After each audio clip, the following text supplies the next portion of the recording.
우리는 지난 시간에 신명기 20장까지 각 장에 대한 내용을 간단하게 살펴보고 있는데요. 오늘은 이어서 21장부터 살펴보도록 하겠습니다. 신명기 21장부터 26장은 살인자가 누구인지 알지 못하는 경우, 그런 경우에 어떻게 하는지, 또 포로 여자들에 관한 규정, 또 맏아들의 상속 권리에 대한 내용, 반역하는 아들에 대한 규정, 또 나무에 매달아 죽인 자에 대한 규정, 윤리에 관한 법, 회중에 들어올 수 없는 자들에 대한 규정, 또 이혼에 관한 법, 또 재판에 관한 규정, 첫 열매와 11조 헌물에 관한 규정 등을 다루고 있는 내용이 나와 있습니다. 여기서 우리가 생각할 수 있는 대부분의 문제에 관한 법과 규정들이 여기서 다루고 있는 겁니다. 이 본문은 성경을 기본으로 하고 있는 미국과 영국 법체계에 많은 영향을 끼쳤습니다. 안타까운 것은 우리나라는 법체계를 일본에 있는 그 법체계를 저희가 기준을 삼아서 처음에 만들다 보니까 이게 이제 성경에서 어떤 그 지향하는 뭐 전체적인 아웃라인은 다 우리 국가를 전체적으로 잘 관리하고 국민에게 안정과 평안을 유지하겠다 그런 내용이지만 이게 접근하는 방식 자체가 조금 차이가 납니다. 성경에서 접근하는 것은 이거 하라, 또 하라, 하지 말라 이렇게 돼 있고 또 자유롭게 내어놓은 판단의 어떤 그런 영역들이 있는데 우리나라 법은 이거만 해라 이렇게 돼 있는 거예요. 그러면 그거 이외에는 못하게 돼 있는 거예요. 그래서 지금 우리나라 IT 산업이 어려워하는 이유 중에 하나가 조항이 없어요. 한 번도 IT가 이렇게 개발된 적이 없었거든요. 그러니까 조항이 없는 거예요. 저희가. 그럼 어떻게 조항을 법으로 만들고 시작해야 되는 거예요. 우리는 이렇게 할 수 있다. 이런 걸 만들어 놓고 시작을 해야 되기 때문에 외국하고 경쟁이 쉽지 않은 거죠. 외국은 딱 이거 아니면 다 돼 이렇게 되는데 우리는 이거만 돼 이렇게 돼 있습니다. 그럼 만 되는데 이 만에 안 들어 있으면 법을 고쳐서 넣어야 되는 거예요. 그러니까 국회도 바쁘고 그죠? 또 행정부도 거기에 따라서 맞추기가 참 쉽지 않고 이런 법. 그러니까 처음에 법을 만들 때 체계가 조금 아쉬운 면이 있는 거예요. 우리나라 법은. 또 27장은 하나님께서 요르단을 건넌 뒤에 에발산과 그리심산의 모든 백성을 모으고 큰 돌들을 준비해서 그 위에 율법을 기록하라고 하셨습니다. 이제 백성들이 다 보고서 알고 가르쳐서 배우게 되고 읽고 이러라고 준 거죠. 6지파는 에발산에 서고 6지파는 그리심산에 서서 서로를 대리하게 됩니다. 에발산에서는 불순종에 대한 저주를 선포하게 되고 율법을 읽고 불순종에 대한 심판이 선포되었으며 율법을 읽을 때마다 백성은 아멘으로 화답해야 했습니다. 아멘 뭐죠? 우리가 기도할 때 아멘 이러잖아요. 네, 그렇게 순종하겠습니다. 이런 의미예요. 그래서 저희가 기도할 때 맨 끝에다 아멘 이러면 나도 똑같은 마음으로 지금 그 대표 기도해 주신 거에 동의하고 저도 순종하겠습니다. 이런 의미예요. 아멘 이렇게 된 게. 마찬가지로 순종에 대한 복도, 축복도 선포되며 이렇게 함으로써 이 율법이 백성들의 동의를 다 한 상태가 되는 겁니다. 이 일은 이스라엘이 가나안 땅으로 들어간 뒤에 에발산과 그리심산에서 그대로 시행하게 됩니다. 동의가 됐으니까, 선포가 됐으니까 이제 하게 되는 거죠. 모세가 레아와 라헬의 자녀들은 르우벤과 스불론을 제외하고 그 둘을 제외하고 축복의 산에 서게 하고 또 두 종의 자녀들은 레아의 다른 자녀들 르우벤과 스불론과 함께 저주의 산에 서게 한 것에 주목해 봐야 합니다. 왜 그쪽에 서게 했느냐 이런 거죠. 르우벤은 아버지의 아내를 범한 죄로 인해서 장자권을 잃고 저주의 산에 서게 되었습니다. 28장에는 히브리 민족에게 앞으로 일어날 역사적인 예언이 전개되고 있습니다. 바벨론의 포로로 끌려간 것과 로마에 의해 파괴된 것이 생생하게 묘사가 되어 있습니다. 예언이죠. 그러니까 이 두 시기의 사람들은 자신들의 자녀들을 음식으로 먹게 됩니다. 이게 성경에 진짜 이스라엘 민족이 얼마나 악했나. 원래 그냥 악하고 이런 그 어떤 민족 이스라엘뿐만 아니죠. 다 그렇죠. 그죠? 부모가 굶어 죽으면요 자기 자녀도 잡아먹게 돼 있는 거예요. 그걸 지금 봤을 때 상황에 우리는 그런 게 없으니까 아예 그렇겠지만 저희도 만약에 구원받지 않고 육신의 옛 본성을 갖고 있으면 저희도 똑같을 거예요. 그걸 저희가 뭐 손가락질하면서 에이 왜 그랬어요? 그렇지 못합니다. 그러니까 그러니까 만약에 그렇게 하는 사람이 있으면 자신의 옛 본성을 모르는 거예요. 유대인들의 흩어짐과 방랑과 그들이 받은 끝나지 않은 핍박이 모두 미리 예언되어 있습니다. 이 장은 이스라엘에게 닥칠 미래의 고난에 관해 예언한 것으로 성경이 영감받았다는 증거이기도 합니다. 신명기에서 그죠? 신약이 이루어지고 이후에 대한 내용을 계속 예언적으로 해놓고 있다는 자체가 사람이 이렇게 써갖고 된 게 아니라는 거죠. 28장에는 민족의 역사가 전부 기록되어 있고 수천 년의 이스라엘 역사는 여기에 기록된 예언과 완전히 일치됩니다. 그러니까 성경에서 말하는 성경도 역사의 한 부분을 계속 썼잖아요. 그죠? 그래서 성경에서 말하는 역사는 참이고 또 세상에서도 세상 역사가들이 쓰잖아요. 그죠? 근데 이게 두 개가 내용이 다르면 성경은 참이고 이거는 다른 부분은 거짓이다. 이렇게 인정하는 게 이제 저희가 성경을 올바로 믿고 가는 거죠. 29장과 30장에는 배교의 두려운 결과를 환상으로 본, 환상은 영어로 비전입니다. 그래서 우리 요 바깥에 써 있는지 몰라도 먼저 다른 교회에서들 다 뭐 비전 뭐 이런 많이 쓰잖아요. 환상 이런 말을 많이 쓰는데 사실 성경에서 말하는 이 비전은 뭐냐면 하나님께서 미래에 대해서 눈으로 보여주는 거예요. 환상 계시예요. 눈으로 보여준 계시. 그게 비전이에요. 그래서 그냥 우리는 그냥 지금 현대식 영어로 하면 비전 그러면 어떤 내가 뜻을 세우고 목표를 가져서 내가 그걸 열심히 가야지 이걸 비전이라고 하는데 성경이 말하는 거는 완전히 달라요. 성경에서 말하는 비전은 하나님께서 미래에 대한 것을 내 눈으로 볼 수 있는 환상으로 열어서 보여주시는 것을 비전이라고 얘기해요. 그렇게 환상으로 본 모세의 마지막 말이 기록되어 있습니다. 그죠? 다음 장이 이제 6번째 여호수아기인데 신명기는 이제 모세가 쓴 마지막 책이 되는 거잖아요. 31장은 새로운 지도자에 관한 말씀, 이스라엘의 반역의 예고되어 있습니다. 새로운 지도자는 여호수아겠죠. 모세는 40년 전에 하나님의 말씀들을 책에 기록했습니다. 지금 모세가 죽을 때가 다 된 거는 120세죠. 그죠? 40년 전이면 80세예요. 그죠? 그때는 언제야? 그 왕의 아들이라는 이집트 왕좌라는 그런 타이틀을 갖고서 끝났던 때가 40세. 그 다음에 광야에서 하나님과의 교제를 갖는 그 80세까지 여기가 이제 모세가 이제 하나님으로부터 그 세상 것으로 하나님을 섬기는 게 아니구나 이런 걸 깨달아 알게 되는 그 기간이죠. 40년 전에 하나님 말씀들을 책에 기록했습니다. 그러니까 출애굽기 17장 14절 24장 4절 7절에 보면 그렇게 돼 있죠. 그는 자신의 여정을 기록으로 남겼습니다. 이게 이제 모세 오경이라고 말하는 지금 우리가 보는 책들의 원판이 있는 거죠. 그죠? 이제 모세의 책은 완성되었습니다. 그는 책을 제사장들과 장로들에게 주며 정기적으로 백성에게 읽도록 지침으로 주었습니다. 모세가 어디까지 썼는지는 성경에 정확하게 나오질 않아요. 그래서 어떤 분들은 모세가 죽기 전에 바로 직전 것까지가 모세가 쓴 거고 나머지는 여호수아가 썼다 이렇게 말하는 분들도 있는데요. 성경은 명확하게 나오지 않으니까 그런가 보다 그럴 수도 있겠구나 이렇게 그렇게 말하는 사람이 있으면 그냥 그럴 수도 있겠구나 이렇게 그냥 인정을 해줄 수 있는 거죠. 그분이 갖고서 믿고 있는 그런 말을 뭐 수용은 못하더라도 수용을 안 하더라도 그럴 수도 있겠구나 이렇게 인정할 수는 있습니다. 그죠? 하나님의 순수하고 보존된 기록된 말씀을 백성들에게 읽어주는 것은 그들의 믿음이 부패되는 것을 막아주는 가장 좋은 효과입니다. 그래서 어린아이들에게 계속 성경책을 같이 읽게 하고 이렇게 됐던 거죠. 모세는 이러한 사실을 잘 알고 있었습니다. 그래서 기록들을 통해서 다른 사람이 똑같이 이제 기록으로 필사를 하잖아요. 그래갖고 그거를 집부마다 나눠주고 또 거기서 또 필사해갖고 또 어떤 장로님이라든지 장로급이라든지 나눠줘서 계속 백성들도 다 갖고 보게 돼야 되는 거였죠. 그때는 필사가 그렇게 많지 않았지만 32장은 모세의 노래입니다. 그는 이집트로부터 구출할 때 노래를 불렀습니다. 출애굽기 15장에서 그죠? 광야를 시작할 때도 노래를 불렀고 이제 그의 사역을 끝마칠 때도 노래를 부릅니다. 모세도 노래를 작곡 작사를 잘한 것 같아요. 그죠? 그는 세 번째 노래도 기록했는데 그것은 바로 시편 90편에 있습니다. 한번 내용이 어떤 건지 한번 같이 볼까요? 시편 90편.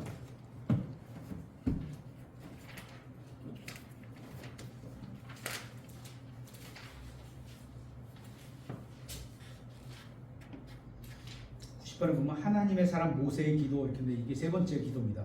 마지막에 써있던 주여 주께서는 모든 세대에 우리의 거처가 되셨나이다. 산들이 생기기 전 혹은 주께서 땅과 세상을 조성하기 전 곧 영원부터 영원까지 주께서는 하나님이시니이다.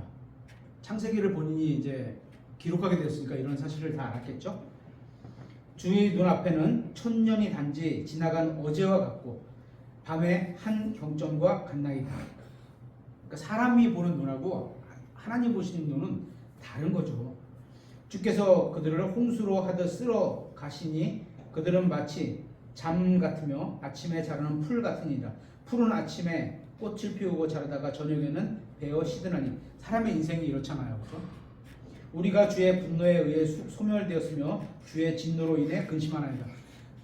그 어디죠? 그 광야를 거치면서 모세는 실제로 이런 걸 경험을 했어요, 그렇죠? 8절 주께서 우리의 불법을 주 앞에 두시고 우리의 은밀한 죄들을 주의 얼굴빛 가운데 두셨으니 우리의 모든 날이 주의 진노 가운데 지나갔으며 곧 사라지는 이야기들을 듣는 것 같이 우리가 우리의 횟수를 보내나이다. 사람마다 사람이 살아가는 횟수가 있는데 10절 우리의 횟수의 날들이 70년이요 강건하면 80년이라도. 사람이 일반적으로 살아가는 게 7, 80인데 그 횟수의 위력은 수고와 슬픔이니. 인생에 크게 딱 하면 수고와 슬픔이 많다는 거죠. 11절 누가 주의 분노에 권능을 하시나니까 주의 진노는 주의 두려움과 같으니라. 그런즉 우리에게 우리의 날수 세는 것을 가르치사. 그래서 우리의 날수 세는 것을 가르치사 해갖고 한 2년마다 그 서울에 계신 목사님이 설교하시죠. 날수 세는 것. 하나님이 세시는 날수를 우리도 세야 된다는 거죠. 내 것도 그렇게 셀 수 있어야 된다는 거죠. 하나님은 우리가 그 새로운 사람, 다시 태어나서 새 사람으로 살아가는 거, 예수 그리스도로 살아가는 그런 인생만 날수를 기록하실 텐데, 그죠? 그 인생에 나도 똑같이 그렇게 셀 수 있는 것을 알고 보고 그렇게 살아가는 거죠. 그래서 쭉 이제 모세가 마지막으로 여태까지 살아온 인생에 대해서 하나님께 시를 지고 노래를 부르는 겁니다. 여기까지만 보고 하나님의 백성은 항상 노래를 부릅니다. 그래서 우리도 찬양을 하잖아요. 하늘에서는 모든 사람이 주님께 노래와 영광을 돌릴 겁니다. 우리가 올라가면 그렇게 되겠죠. 모세는 자신의 마음과 주님과 함께한 인생을 통해서 얻은 교훈을 다음과 같이 표현합니다. 신명기 32장 4절에 그분은 반석이시오. 그 위에 서야 된다는 거죠. 그 위에 서지 않으면 다 허물어지는 인생이 된다는 거예요.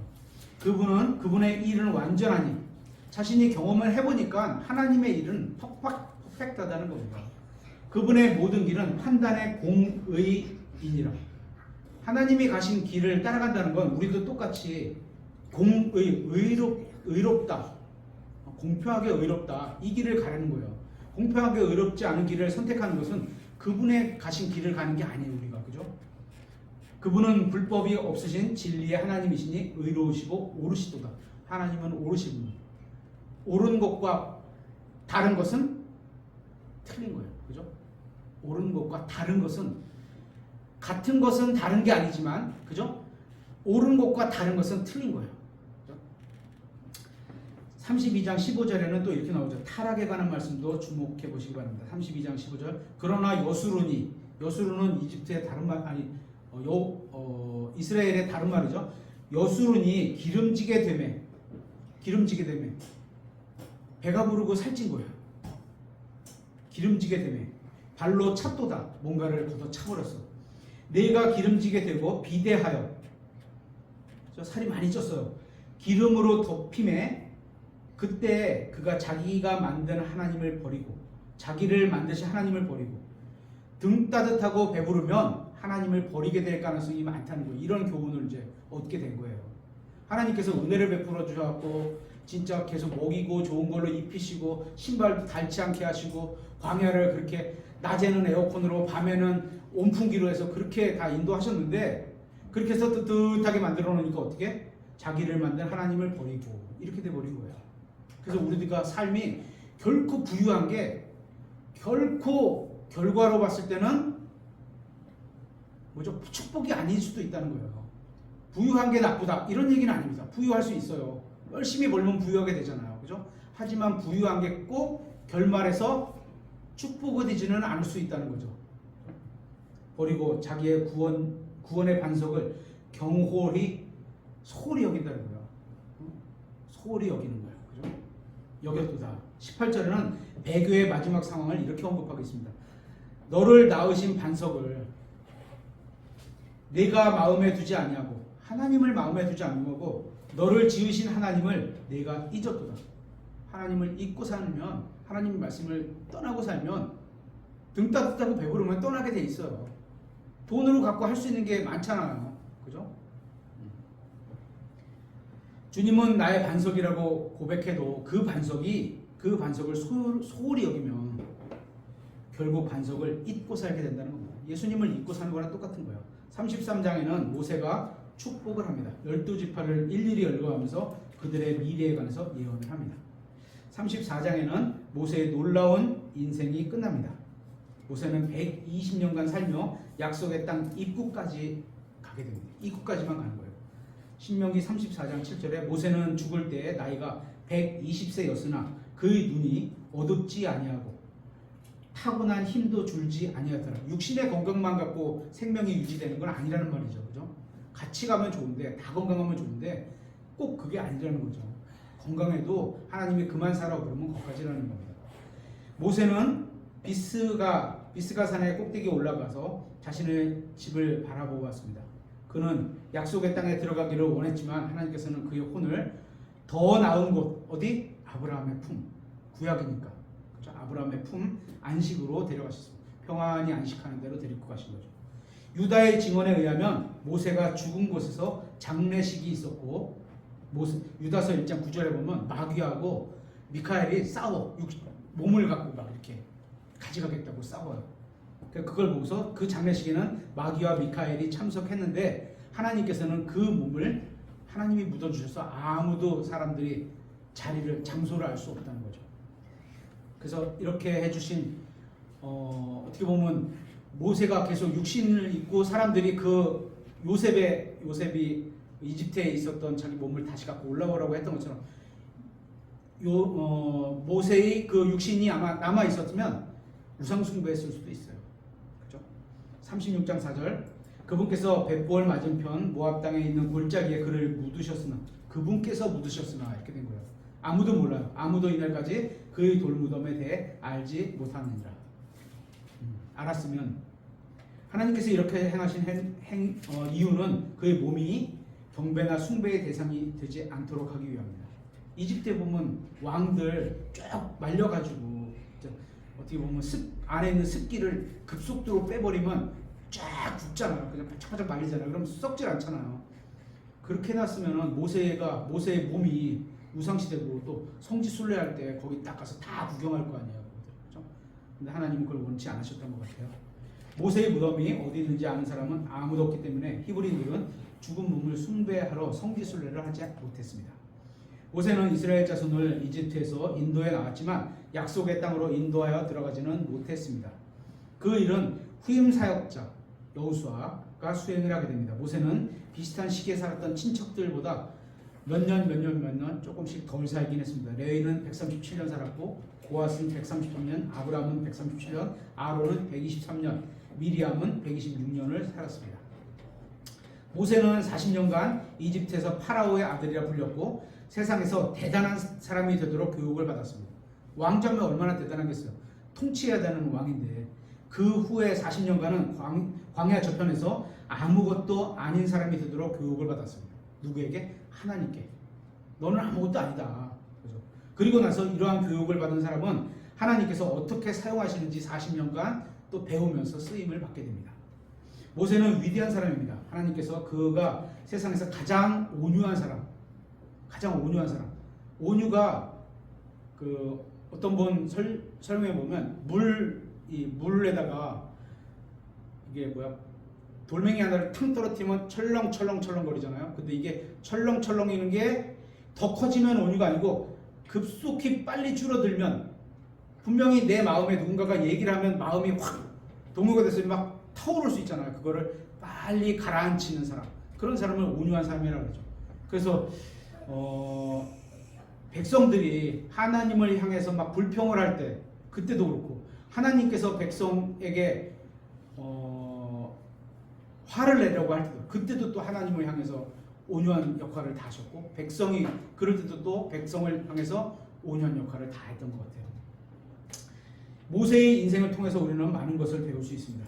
이제 신명기를 끝내기 전에 암몬과 모압에 관해서 잠시 한번 살펴보도록 하겠습니다. 이 두 민족은 롯의 딸들의 근친 상간을 통해 낳은 민족들입니다. 롯이 나와가지고 딸들하고, 왜냐하면 딸들이 근처에 이제 이방 사람들이나 뭐 남자들이 없으니까 아버지에게 술 먹어 놓아야 했나? 아버지하고 롯이 롯의 딸들이 근친 상간을 통해 낳은 민족들입니다. 이렇게 생긴 민족들은 여지없이 하나님께서 택하신 이스라엘 민족, 거기를 계속 문제를 일으키는 거죠. 암몬 족속은 이집트를 탈출할 당시에 히브리인들을 돕기를 거절했습니다. 원래 그냥 쫙 올라가면 어떻게 보면 육신의 친척인데 이스라엘의 회중에 들어오는 것이 금지되었습니다. 모압 족속도 발람이 이스라엘을 저주하도록 한 것에 의해 이스라엘 회중으로 들어올 수 없었습니다. 모압과 암몬 두 민족의 신은 그모스 몰렉이라는 신입니다. 그들의 땅은 거인들의 집이었고 이 두 민족 모두 수세기 동안 유다와 전쟁을 했습니다. 암몬 족속은 다윗에게 완전히 정복을 당합니다. 여로보암의 통치 이후에 시리아인들이 이스라엘의 요르단 동쪽을 점령해서 암몬과 베하닷에게 복종하게 됩니다. 디글랏 빌레셀이 와서 히브리인들을 사로잡아 갔을 때 암몬 족속은 다시 자신의 땅으로 차지하게 됩니다. 이스라엘이 향한 그들의 적개심은 모압이 여호섭을 공격했을 때 모압과 연합했습니다. 그러니까 항상 반대쪽에 있는 거예요. 갈대아인들의 유다를 공격할 때 갈대아인들과 연합했고 그달리아를 살해한 것을 통해 드러나게 됩니다. 포로기 이후에 도비아와 암몬인들은 예루살렘 성벽의 재건을 반대합니다. 하나님은 예루살렘 성을 어쨌거나 쌓게 하시는데 발락의 시대 이후에 모압인들은 에봇, 사울 그리고 그들의 정복한 다윗과 대립을 하게 됩니다. 계속 이스라엘 그 민족과 계속 대립을 하게 되는 거죠. 이후 그들은 반란을 일으켰고 오므리에게 다시 사로잡혀서 아합 때에 다시 속국이 되었습니다. 그들은 아하시아, 여호사밧, 여로보암 전쟁을 했고 이후 그들은 바벨론과 연합을 했을 것으로 보입니다. 모압과 암몬은 결국 이러한 이유로 멸망을 당하게 됩니다. 그렇죠? 이렇게 해서 신명기 개요를 마치도록 하겠습니다.